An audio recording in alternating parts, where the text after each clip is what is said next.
नमस्कार मित्रांनो, आज आपण पाहणार आहोत भाजी विक्रेत्याबद्दल थोडक्यात माहिती मराठीमध्ये.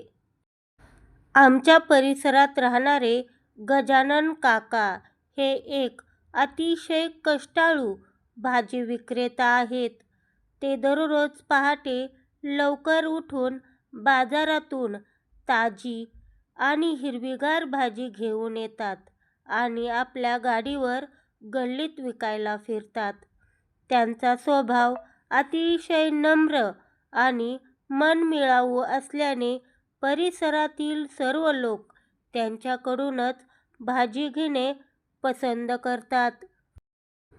ते केवळ भाजी विकत नाहीत, तर प्रत्येकाशी आपुलकीने संवाद साधून त्यांची चौकशी करतात.